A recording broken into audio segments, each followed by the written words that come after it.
Shyness is a deeply personal experience. The way that I experience shyness is different from the way that you do. And the way that you experience shyness is different from someone else who's watching this video right now. So I want to go over some strategies that you can use to feel less shy when you speak to people. They may not all work for you, but I'm hoping that there are a couple of little gold nuggets in there to get you excited about changing the way that you feel. Being shy relates to how fearful you are in social situations. So it relates to how you feel when you interact with other people. Now, most of us are pretty relaxed when we're chatting with our friends, right? But we might feel shy or a little nervous when speaking to our boss. Rasa malu adalah sesuatu hal yang dirasakan oleh diri sendiri atau pribadi.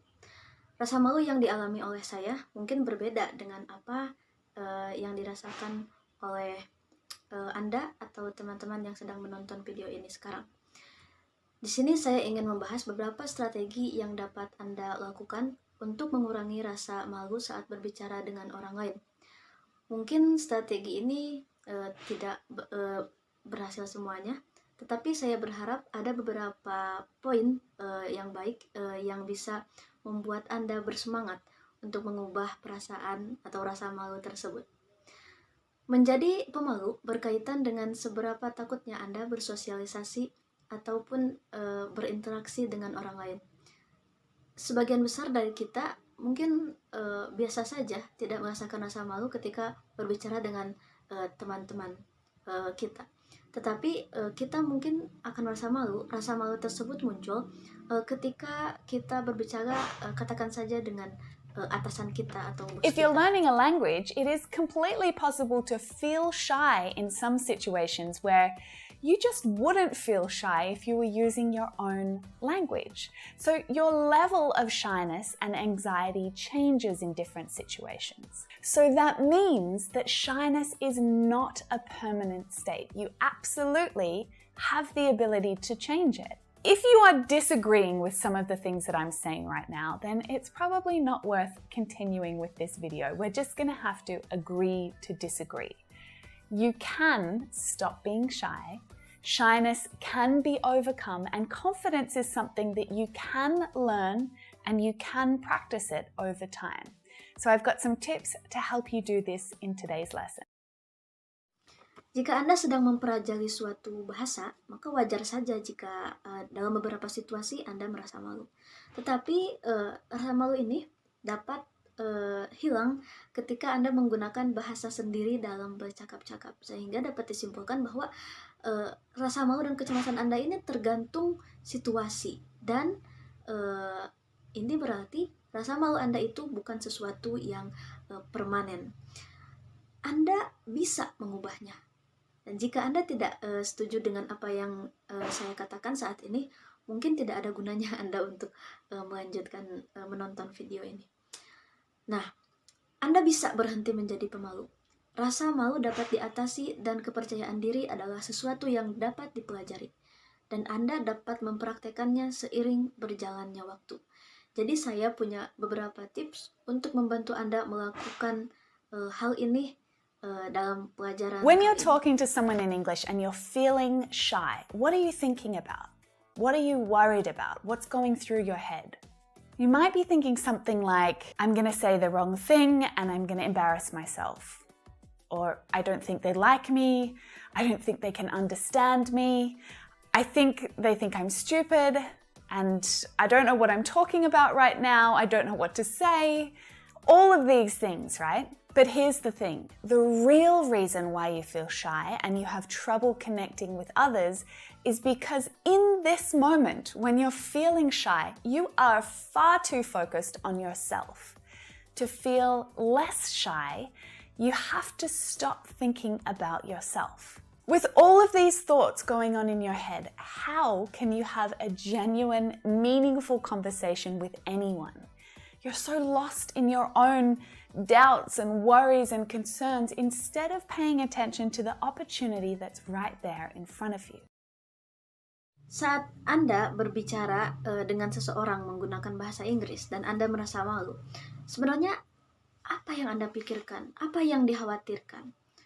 Mungkin Anda berpikir seperti, wah, saya akan salah bicara nih, atau saya akan mempermalukan diri sendiri, sepertinya mereka tidak menyukai saya, atau mereka tidak akan bisa mengerti saya, mereka mengira saya bodoh, saya tidak tahu apa yang harus saya bicarakan sekarang, saya tidak tahu harus berkata apa. Hal seperti itu, bukan? Nah, alasan sebenarnya mengapa Anda merasa malu dan kesulitan berinteraksi bahasa Inggris dengan orang lain adalah karena pada saat itu Anda merasa terfokuskan pada diri sendiri. Untuk mengurangi rasa malu tersebut, Anda harus berhenti memikirkan diri sendiri. Dengan semua pemikiran-pemikiran tadi yang berseliweran di kepala Anda, bagaimana Anda bisa memiliki percakapan yang baik dengan orang lain? Anda begitu mengkhawatirkan hal tersebut, alih-alih memperhatikan kesempatan yang So ada. what we need to do is shift the focus away from yourself and deliberately focus on the person that you're talking to instead. Which brings me to my next point. Be curious. Be curious about the people that you're talking to, all right? Treat any conversation as if it's a mini investigation. What can you learn about this person? What can you find out about them? If you adopt this mindset, you do a couple of really awesome things. So firstly, it's going to help you to take the focus off yourself, right? And you'll feel less worried about what you might do wrong or what you said wrong. But the second thing is that it helps that person that you're talking to feel like you're interested in them, which is what we all love to feel in a conversation, right? You can practice this skill anywhere. It doesn't matter if it's with your boss or with the guy at the corner store, whatever. Just practice this skill of being curious. Jadi yang perlu kita lakukan adalah mengalihkan fokus. Dari awalnya kita fokus pada diri sendiri, fokus ini alihkan kepada orang yang sedang kita ajak bicara. Dan hal ini mengingatkan saya pada poin berikutnya, yaitu kita memiliki rasa penasaran terhadap orang yang sedang kita ajak bicara. Jadikan percakapan itu seolah-olah seperti investigasi kecil atau penyelidikan kecil. Apa yang dapat Anda pelajari dari orang ini, apa yang dapat Anda gali dari orang ini. Jika Anda menggunakan atau mengadopsi pola pikir ini, Anda melakukan beberapa hal yang mengagumkan. Pertama, ini akan membantu Anda untuk mengalihkan fokus dari diri Anda, sehingga kekhawatiran dalam melakukan kesalahan akan berkurang. Kedua, buatlah orang yang sedang kita ajak bicara atau ngobrol ini merasa nyaman. Atau buatlah diri kita seolah tertarik pada orang yang kita ajak bicara tersebut, dalam artian tertarik kepada percakapannya. Kita juga suka jika seperti itu. To do this well, you need to practice asking questions, just simple questions. And have a few of those simple questions on hand, ready to ask at any moment. There are so many little opportunities that pop up during a day when you could ask someone, hey, how's your day been so far? Or have you got any plans for the weekend? Questions like this are simple, but they help to open up a conversation and they help you to start investigating. I've made a whole video about small talk questions, so if you need some ideas and some inspiration for questions to ask, check it out. I've linked it up here. Now, what about when you get asked a question during a conversation? Because if you're feeling nervous and shy, your natural reaction will probably be, oh, quick, answer something, say something quickly. Don't go into detail. There's less chance that you'll make a mistake. Quick, just say something and get out of there. Untuk mempraktekkan hal tersebut dengan baik, Anda perlu berlatih untuk mengajukan pertanyaan. Pertanyaannya sederhana saja, yang siap ditanyakan kapan saja. Seperti ketika siang hari Anda bisa menanyakan kepada teman Anda bagaimana hari Anda, atau apa Anda telah memiliki rencana untuk akhir pekan. Nah, pertanyaan seperti ini memang sederhana, tetapi membantu untuk membuka percakapan yang lebih panjang. Dan jika Anda memerlukan beberapa ide dan beberapa inspirasi untuk mengajukan pertanyaan tersebut, saya telah membuat video lengkap tentang daftar pertanyaan-pertanyaan ringan. Dan Anda bisa cek di link yang telah saya tautkan. Sekarang bagaimana jika Anda yang ditanya? Karena jika Anda merasa gugup dan malu, reaksi alami Anda mungkin akan menjawab sesuatu dengan cepat. Katakan sesuatu dengan cepat, apa saja. Jangan menjelaskan secara detail, yang penting Now, when you get ini asked a segera question, selesai. and recognize that fear when you start to feel it. And then challenge yourself to stay there where that fear is and elaborate a little more on your responses. So if someone asks you a simple question and your answer is yes or no, always aim to give more detail in your answers. Never provide a one-word answer. Always think of a way to elaborate. Ketika Anda diberi pertanyaan, kemudian rasa takut untuk menjawab itu muncul dalam diri Anda, maka hadapi saja, challenge, tantang diri Anda untuk mencoba menjawab pertanyaan itu, dan kalau bisa, berikan jawaban yang lebih detail. Jadi jika seseorang mengajukan pertanyaan sederhana dan jawaban Anda hanya ya atau tidak, selalu seperti itu, maka coba hindari. Jangan pernah memberikan jawaban satu kata. Selalu pikirkan cara lain untuk menguraikannya. So stories are what connect us as humans, right? And sharing them helps you to develop meaningful relationships and connect with people in a more personal way. So think about the stories that you can share. Think about some of the really common questions that you get asked. I mean, for example, where are you from? You know, you could easily say, I'm from Lebanon.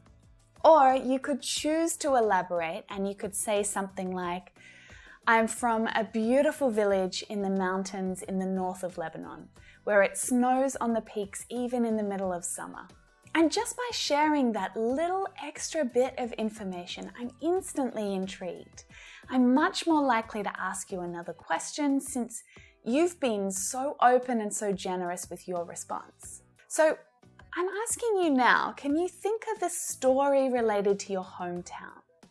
If you can, just practice telling it. What words can you use to describe the people, or the smells, or the food, or your family traditions? Just rehearse that story. Write it down, get it in the right order, get all the right bits in there, and just practice it over and over again until it comes naturally. Nah, cara lain untuk mengatasi rasa malu ketika Anda berbicara itu yaitu dengan berbagi cerita. Seperti kita ketahui, cerita adalah hal yang menghubungkan manusia dan yang membuat hubungan menjadi lebih personal. Ketika sedang bercakap-cakap, kita bisa memikirkan cerita apa yang bisa sekiranya kita bisa bagikan dengan orang ini. Pikirkan tentang pertanyaan umum dulu. Misalkan, dari mana asal Anda? Ya, Anda mungkin bisa jawab langsung saja. Katakanlah saya dari Lebanon. Tetapi Anda memiliki opsi untuk memberikan jawaban detail berupa narasi atau cerita.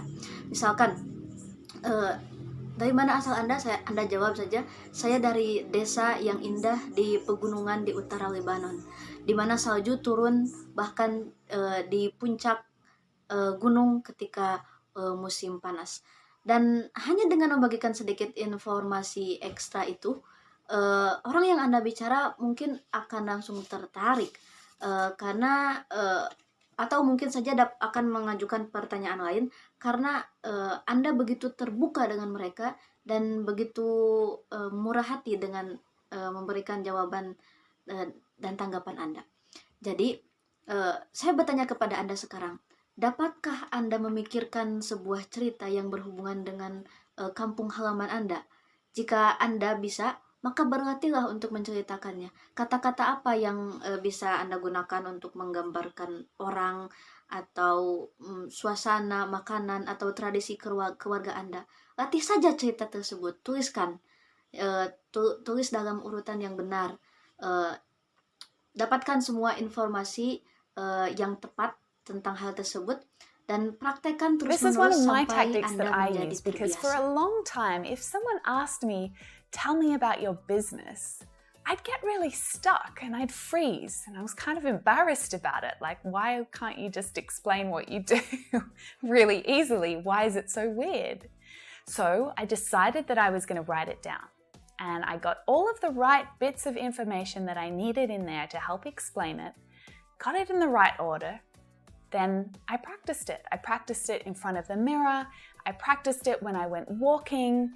And over time, it started to come more naturally. And now I've got no problem in sharing a quick answer about what I do in my business. By doing this, I created more confidence in myself so that when someone asked that question, I didn't freeze. I thought, okay, I've done this before. There's nothing to be worried about here. Just share what you've already prepared.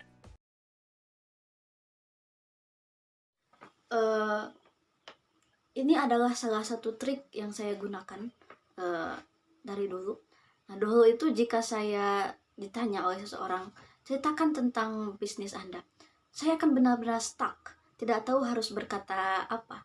Dan saya agak malu tentang hal itu. Seperti, kok saya nggak bisa jawab pertanyaan ini, padahal pertanyaan ini mudah banget.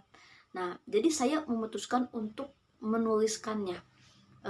Dari mulai kita mencari detail informasi, kemudian untuk menuliskan hal tersebut, dan kemudian mengurutkan detail tersebut dengan benar. Setelah ditulis, setelah selesai semuanya, saya mencoba mempraktekannya di mana saja, di depan cermin, bahkan ketika saya sedang berjalan. Dan seiring berjalannya waktu, itu mulai menjadi sesuatu yang alami, menjadi sesuatu yang membuat saya terbiasa. Dan sekarang saya tidak kesulitan lagi untuk menjawab pertanyaan orang lain ketika saya ditanya apa bisnis yang saya lakukan. Dengan melakukan ini, saya jadi merasa lebih percaya diri. Jadi ketika seseorang bertanya, saya tidak akan stuck lagi. Saya pikir, oke, saya telah mempersiapkannya ini sebelumnya. Jadi tidak ada perlu yang dikhawatirkan. Berikan saja apa yang sudah Anda tulis. Practice, right? It's a strategy to help you overcome shyness. So we're starting by preparing and organizing your thoughts on paper and practicing them. And over time, doing this again and again and again is going to help it to come more naturally from you. Another strategy to help you overcome shyness is to talk to as many people as possible.